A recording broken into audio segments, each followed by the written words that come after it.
come to you. River State PDP Stakeholders Forum have a live transmission to bring to you, but mostly for our DSTV platform. In the meantime, we have with us Miracle Ihoma.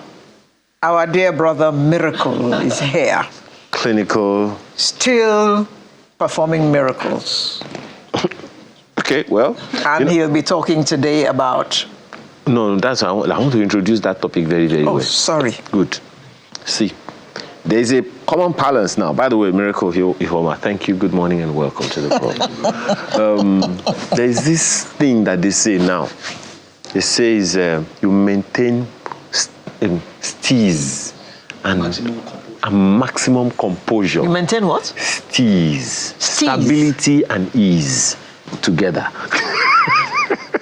Steeze. Oh, God. You know? Z-E. Yeah. Is this stability or stamina? I don't know. Anyway, so is that... We talk about the physical one, the one we can see mostly. But this one, the mental composure can be quite an issue, right? Help us understand it. Yeah. Now, the reason I said that is because, everyone is talking about, making money, things are getting more expensive, jobs this, rent here, school fees and all. But then no one, and we're all trying to look cool and calm and collected. But then there could be a lot going on in the mind that the person is not even deliberately not giving attention to. Yeah. And the topic reminds me of something I think Mike Hall said. He said, hard times make strong men. Strong men create good times. Good times create weak men, and weak men create hard times. Oh, full circle. Yes. Okay. So hard times create strong men create good times creates weak men, and weak men create hard times. And then we now start all over again. Start all over again. It sounds like comfort is a problem. Yes. So really, and that is one way to maintain this steeze and maximum composure mentally, is to be able to see the rose in the thorn. It's about perspective. Yes, times are hard. People are going through a lot. We cannot deny it. That will be living a fool's paradise. But we can focus on what we can control.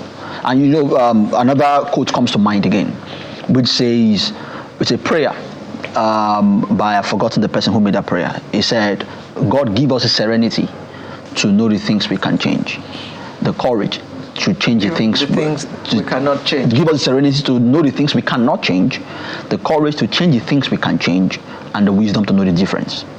Because that's how and what will always happen in life. We would always be faced with things that we can either change or not change. For the ones we cannot change, what we need to change is our perspective of those things. Then for the ones we can change, we can go ahead and change them. A lot of what is happening right now at the policy levels are things that we cannot change. Yeah. Yes, and that's why I tell people that I don't even engage a lot on the issues of Nigeria, except of course I'm in a station like Channels where I know my voice can be heard in the relevant places. But if it's just to be discussing with my friend how challenging Nigeria is, what will he do for me and for Nigeria in itself? It will just increase my blood pressure, and then fuel will still be the same amount. So nothing will change. This thing that you just said about prayer, two issues that I'm going to raise with you right quick. Yeah. I think it was on Sunday, Dr. Samadiemi was making, after the Saturday conversation we had with him, Dr. Samadiemi was making a speech somewhere, and he said, we need to know the difference between what the responsibilities of humanity and the responsibilities of divinity. Mm-hmm. That there is a place where the only thing that divinity will do is what humanity cannot do. Mm-hmm. So, and that seems to be what you have just talked about now.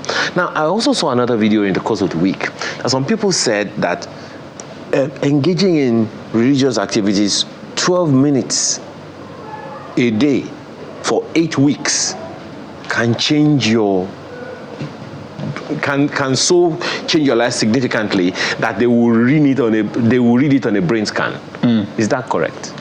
Well, I haven't seen that research, but I have always known that faith has an impact with how we see the world and also how we relate with the world. So which ultimately has a significance to our mental health. I've always known that because it has been proven by research as well that people of faith tend to deal better with challenging situations than people that are not of faith. And there are logical reasons for it, apart from the spiritual or divine reasons. For instance, if I have faith, if I believe in someone who has a superpower, I believe in a God somewhere who watches over me, I would have some sort of comfort in that over somebody who believes that he is all by himself and whatever happens is by its own doing. Because I believe that there's a supreme being somewhere who is looking after me and is going to take care of me, then I can believe that this is going to maybe turn out together for my good at the end of the day, or things are going to get better. Yes, over somebody who does not believe that. So yes, faith does have an impact, a direct correlation with how we are able to deal with adverse situations. So faith has an impact on your mental stability. Health. Yes. Or maximum composure, as you call it. On our steeds. No, but okay. When you're talking about faith, what exactly are you talking about? Because right now I'm thinking about the atheist. He doesn't believe that there's any supreme being anywhere. Yeah. I once met a man who told me that he believed in the sun. That if the sun didn't rise, almost everything on earth would die. So that kind of person, how would you relate this to him? Or is that also faith? Yeah, so the question is, does he believe that the sun is his God? Does he believe that the sun... Not that the sun is his God. Okay. He just believes that all life depends on the sun. Yeah. So, in a sense, it is faith, because faith is belief. He believes in something. But then, when we talk about faith here in this context, we're talking about faith in a supreme being, right? In God. And of course, there are different expressions of that. Yes. So when we're talking about faith in this context, we're talking about faith in the supreme being, and that is really what has an impact. Because if he believes in the sun, does he believe that the sun will determine what happens to him tomorrow? No. But does he believe that No. the sun would actually make his life better or worse? So if he doesn't believe in that, then in that sense, he doesn't believe that the sun is his God. So he doesn't have faith in anything. Yes. So how do you now relate this, what you have just said, to a person like this? So for that person, he believes that his life would turn out according to his investments, according to what he does or doesn't do. So for that person, it is easier, for instance, to maybe give up on situations where he doesn't have control, because he doesn't believe that there is anything extraordinary that would help him in such situations. But for the person of faith, he believes that, okay, God is going to come through for me. God is all things are going to work out together for my good, right? And that in its sense gives him some sort of comfort. Yes. Yes, that he can rely on. Or maybe this fellow believes that for as long as the sun rises in the morning, everything is going to be okay. Okay. All right. But to the real issues, because this faith thing, as Dr. Samademi also said, no angel is going to come and build our bridges. So we should take it to the bank. But it is so easy for people to believe, to maintain this composure we're talking about, until something happens. How do people prepare for a situation that they cannot control? Because it will come. Yeah. For instance, this is what now? October 5, 2024. October 5, 2023. We didn't anticipate this level of hardship, as to put it that way. No one anticipated. Well, we saw it coming. We had seen it coming. Well, you could only have had an inkling. Would you ever have guessed that a dollar will rise up to 1,500 naira to the dollar? So And then there's also someone who was talking yesterday on a program we had. That, look, as at X number of years ago, even months ago, the naira had a particular value in dollars, but now it's way less. Those who didn't see that coming, how does believing help? Yeah, because the truth is that many things will happen to you in life that you will never see coming. It is, this is something generic, but there are also personal things that would happen to every one of us that we will never see coming. And that's why we must live with that consciousness to start with. To say that there are things that are going to happen that I will not be prepared for. But I can be prepared to go through whatever that challenge is. In the sense that having that consciousness in itself helps me to be prepared for whatever happens. What are the consequences of not being mentally prepared? It's going to take you unawares, and it's going to affect you. It's going to have an adverse effect on your mental health. What kind of conditions are we looking at? People could go into depression, anxiety, suicidal behavior, and even other mental health conditions, because most times when we talk about mental health conditions, especially for people who have predispositions to them, who it's just like someone has a predisposition to cancer. Sometimes they will need a trigger for that predisposition to become a reality. It's the same thing with mental health conditions. So if somebody has a predisposition to, say, borderline disorder, they would need some sort of a trigger for that to come to limelight. And this could be it. It could just be that, okay, something just get really difficult for them. Maybe they are sacked at work, or they can no longer pay their children's school fees, or anything of that sort. And then that triggers that condition that was lying dormant before. So yes, so this could actually have those kind of effects on people.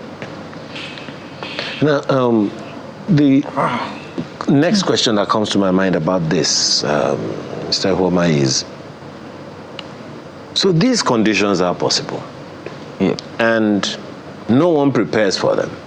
In fact, you may not even know that you have anything dormant, right there inside of you. But the reality cannot be escaped. You will find out that the cost of transportation has increased.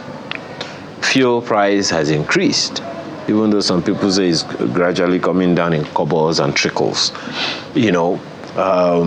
Food price has increased.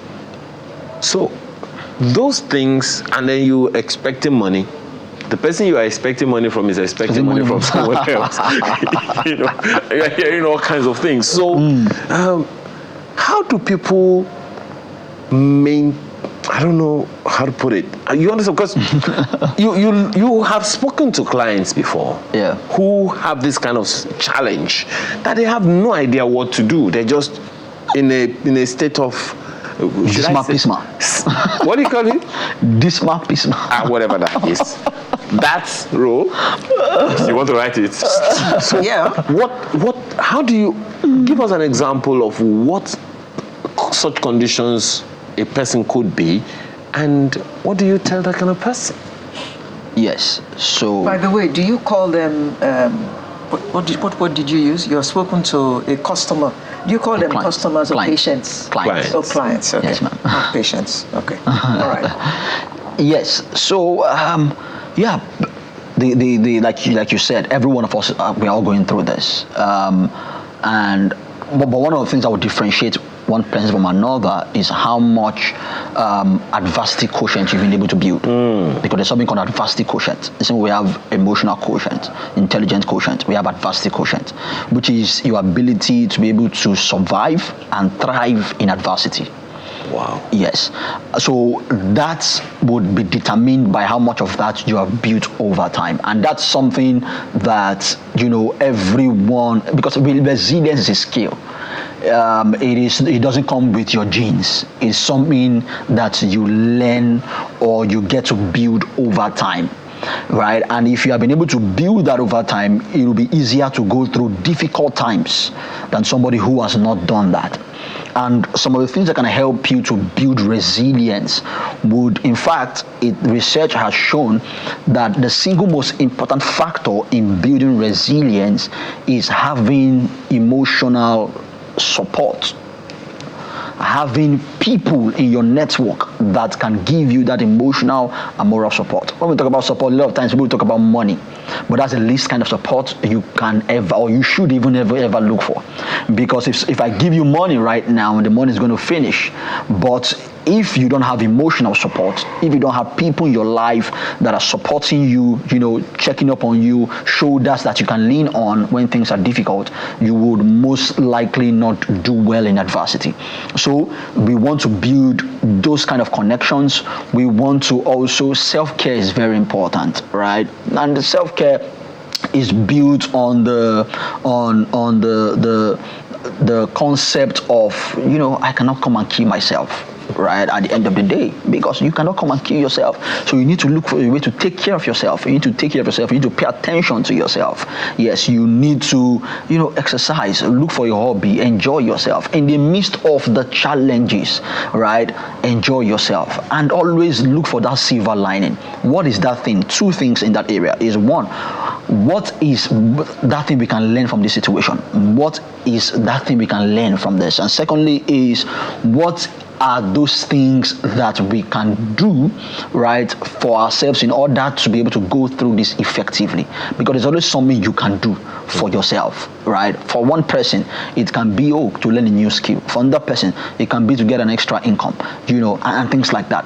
So those are some of the ways you can begin to build resilience, right, in spite of the challenges. Okay. Yes. Just the way that Nigerians have built resilience. Yes, right? we are known as a people of resilience, actually. And it is actually because, like I said earlier, tough times actually create strong men, and that is why we have been able to build resilience effectively. And that's why people say children of rich people are very low in resilience, because for a lot of them, they're exposed to wealth, and then they are not really exposed to the challenges of life because of the succor that they find in their parents' wealth. And that's why, if you're a rich parent listening to me, you want to deliberately, right, introduce some form of adversity, simulated adversity, that your children can go through in order to build that resilience. Because tough times will create strong men, and strong men will create good times. So, even in the good times, strong men should be teaching the benefactors, exactly, or beneficiaries of those good times, exactly, about hard times, which are likely to come anyway. Yes. But I'm not going to go away easy. I'll let you go easy on this adversity quotient. Please tell us a little more about it. Yes, so adversity quotient, like I said, is what are the elements? The ability to be able to survive and thrive in adversity. Because for some people, they survive, but then they don't thrive in adversity. Yes, they just survive it, right, but they don't thrive. And they live on the borderline. They live on the borderline. But there are people who survive adversity, and then who go ahead to come out with something meaningful out of that adversity, so that at the end of the day, it looks like their life would have turned out as good as it did if they didn't go through that adversity, because of what they are able to bring out of it. It's just like a gold going through refinery, and then it's made a gold because the destination of the gold is the palace, it's not the slum, even though it is found in the slum, right? But it is that adversity that now refines that gold, that makes it valuable for the palace. And that's what building adversity quotient is. To be able to say that I can build my ability to cope with difficult situations, so that I even thrive and enjoy the challenges of life, right, as they come. And I'm not dismayed by challenges, and I'm not put down in spite of what it is I'm going through. Everybody who has succeeded, who has done well in life, has a very high adversity quotient. Okay. How do you build? Because you said earlier, it's not in our genes. It's not in our DNA. Yeah. We're not born with resilience. Yeah. But what if you are born by people who are resilient? It doesn't make any difference. So how do you build? I'm asking this, and I don't know why I'm just asking this for someone who is watching and saying, look, I'm done. I can't take this anymore. And they've been, in fact, there are people who have been meandering around this circle of hardship, decade after decade after decade, and they would survive one, and then they get into another, survive one, and then they get into another. How do you build adversity quotient? Is there a an adversity quotient test? Yeah, of course. There are tests. The same way that we have emotional intelligence tests. Yeah, there's an adversity quotient test or assessment that you can take to check, the level of your adversity quotient, how much you can thrive. So they can just Google now. Yeah, adversity quotient test assessment. Yeah, and then you find it. So how do they build? Yes. So it is in some of the things I've already mentioned right earlier.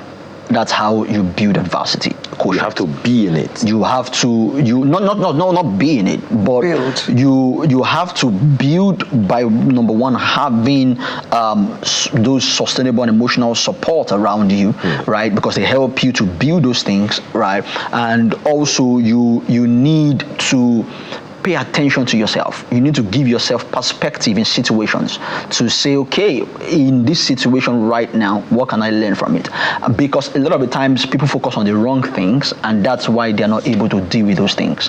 They focus on the wrong things. They are looking at, okay, why is this happening to me? Instead of what can I do to come out of this, right? And it's all about problem solving, because that's one of the things people need to learn, problem solving skills. A lot of people don't know how to effectively solve problems, right? Because when you are faced with a problem, you want to ask yourself, is there anything I can do about this problem? Because there are problems you cannot do anything about. What you need to do is to change how you are thinking about the problem. But then there are problems you can do something about. So you want to ask yourself, what can I do about this? For instance, there's a technique in problem solving called the 5 whys. Asking yourself why 5 times. What that does is that it drills you down to the root cause of the problem, because there's something we call root cause analysis in strategy, that helps you to know where the problem really is. Because when you know what the problem really is, that's when you can actually seek for a solution. Because a lot of the times the problem is not the problem, right? The problem is not always the problem. So if we ask ourselves, when somebody can come and say, I don't have a job, and I say, what's your problem? You say, I don't have a job. That's surface level. If I now drill down and ask him, why don't you have a job? We might now discover the reason he doesn't have a job is because nobody has called him for an interview. First level. Second level, okay, why has nobody called him for an interview? We can now discover that he doesn't have a good CV. Why doesn't he have a good CV? Third level, we can now discover that he doesn't have a good CV because he has not learned how to write one, or hasn't engaged people who know how to write one. Fourth level, we can now ask, okay, why don't you have a good, why is it that you have not engaged or you don't know how to write this? Oh, because I haven't deliberately learned about it. So fifth level, why haven't you deliberately learned about it? Because, you can now discover that maybe he's lazy. Yes, and that's why he hasn't taken that extra step. So on that level, we have now discovered that the real problem why he doesn't have a job is not because there are no jobs, it is because he's lazy. So we will now begin to solve the problem of laziness for him instead of looking for jobs for him. Because if we just go ahead to solve the problem of the surface level by looking for jobs for him, we will be creating more problems for him, because we will not be able to sustain any job, right? And it can even dent our reputation. But if we now deal with the real problem, which is laziness, then he will get a job even by himself. So that's a skill, for instance, in problem solving that people need to learn. And all of these are part of how you deal with adversity. So you're just getting, what's it called, a free consultancy right now. But there is also something that you said earlier, that one of the ways to build adversity is to choose your cycle. What if you are unable to choose your cycle? Why not? You live in an environment where all you see is all you get. and that's why there are 2 types. Because I actually, to reinforce that, I actually have someone. I know someone who was growing up in an area in Lagos. Let me not mention any area before I'm labeled as bad mouthing. Lived in this environment and lived among people that cooked. And that was all. You in the house where you are, there are local cooks, and outside. Oh, local. No. It's a local canteen of sorts. Okay. But outside is just boys of the area doing what boys of the area and girls of the area do, and then the entire circumference is just like that. So unless that person leaves that environment, how do you choose your cycle? I will use myself as a case study. I grew up in Ajegunle. No, which one? Is it the main Ajegunle? The Ajegunle now is now CMS. The men Ajegunle, yes, it has gotten better. But I grew up in Ajegunle that is referred to many as a slum. Where it looks like, okay, all you see is all you get, like you said. But I tell people that there are two kinds of environment. There's a physical environment, but there's also a psychological environment. You can create your environment if you want to. Yes, because environment goes beyond geographical location. It has a lot more to do with the circumference of your mind and the boundaries of your thinking. So you can create your own environment. For instance, right from there in Ajegunle, I started exposing myself to the world. I started to go out of Ajegunle. I started to go to places. I started to see people. I started to know how things were done. Right? That gave me a level of exposure. That exposed my mind. I began to read books. Right? I began to watch videos that changed how I viewed the world. So even while I still lived in Ajegunle, I was not off Ajegunle. Because I actually now determined my environment. And you know what? When you change your psychological environment, very soon you will change your physical environment, because your psychological environment will move you out of your physical environment. Like somebody rightly said, you cannot travel within and stand still without. It's impossible. So actually, environment can be created. You can create your environment, your own environment, even though the physical or geographical location where you stay right now is not what is befitting or what you want. You can actually begin to. Who says right now social media, and technology has made the world a global market, right? So there's globalization where from where you are right now, you can have friends in Dubai, you can have friends in the US, you can have friends everywhere. So who says that you must be limited by where you're staying right now or where you live? So what caused you to remove your mind from your locale? Because many are not able to do that. They are a product of where they grew up. Yeah. And they are not able to change their worldview because of where they were. So thankfully for me, right, I grew up in a religious family, and I was also now opportune to meet certain kinds of people, even in Ajegunle, right? So for instance, I met a mentor of mine, who you might be familiar with, Mr. Praise for in Ajegunle. I was a teenager. I was invited somewhere. Oh, they were having a program. I went there. Mr. Praise was speaking there. And I was like, I like this. And I started attending that meeting every other week. And then that began to change the way I saw things. I began to attend seminars, go for, courses and things like that. And even though we were living in a one-room and we're 8 living in that one room, I just knew that I was more than where I was at that particular time. So that bettered something in the inside of me and said, you know what, I want to be more than this. I want to create a future for myself that is not what I'm seeing right now. And that was where it started from. Well, interesting. For a single guy, yes.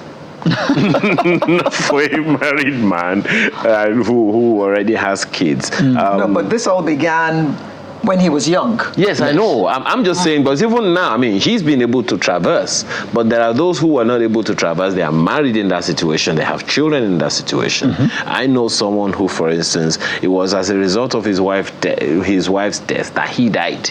Because he just couldn't get out of it. Some people are just so sunk in that situation that getting them out of it is a problem. But for those who are alive and who can still make a difference, what will be your counsel now? Yes, and sometimes you can't help yourself, and that's the truth. When you come to that point where you can help yourself, seek help. It is very important to know your threshold, to know the limits of what you can do, because everybody has that limit. Everybody has that elastic limit that okay, I can't go beyond this point. That's when you seek help from somebody. It doesn't make you weak, it makes you strong, because vulnerability is strength, it's not weakness. It takes courage to be vulnerable. So you need to seek help beyond what it is you can do when you have come to that point where I've tried everything I know, but there are people who, quote unquote, know more than you do. There are people who are trained to help you deal with those things. Then reach out to those people, let them practically now help you deal with whatever it is that you are going through. Unfortunately, sometimes some of these people to whom you are speaking right now, they have other people that are looking up to them and they are wondering, I can't even help myself. How can I help these folks? Yeah. And of course, the truth is that no matter where you are in life, there will always be people who are better than, and there will be people who are better than you. There will always be people who can help you and people you can help. So life is about giving and receiving. The joy of living is a joy of giving, and the joy of giving is a joy of living, right? And that's why, for the phases of the cow, for instance, is the manure needed for the plant to grow.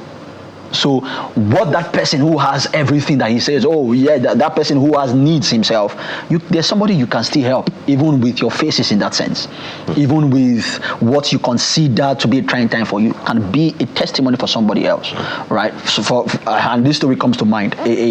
Two people were praying on the altar. They went to church to pray, and then this man was praying about, a $1 billion project, was praying to God to give him this project, and there was this other guy who was also praying beside him, and all he was praying about was a 10,000 naira to be able to feed for that weekend.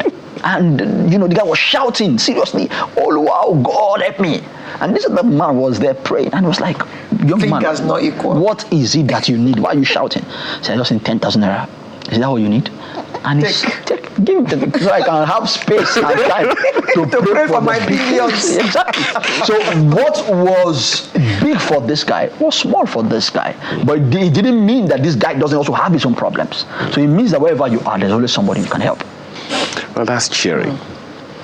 That is definitely cheering. Wow. Thank you so much. Thank you, sir. I'm just hoping that by this, someone has been helped.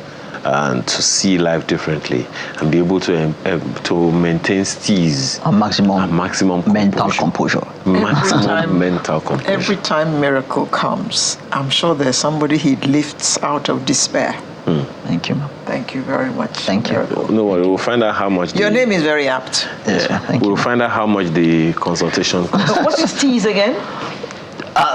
Stamina, stability and ease. Stability and or whatever ease. else they call it. Yeah, I'm sure it'll be added to the dictionary very soon. Okay. If it's not there It's not there already. And so that is how we end Sunrise for today. Keep your eyes on Port Harcourt, on River State, through the rest of the day and through maybe we'll get the results tomorrow. You never know. Of course, Channels Television will bring you all the details as they happen. But that's a Sunrise for today. That's the much that we can do for you today. We'll bring you a fresh edition next week. I'm Alera Edu, wishing you a very happy week indeed. See you next week. Well, by the time you're seeing this again, it's probably the results are all out and everything. But hey, all the same, keep Nigeria in your prayers because we're not going anywhere. I'm Aya Makinde. Enjoy the rest of your weekend. And God bless Nigeria.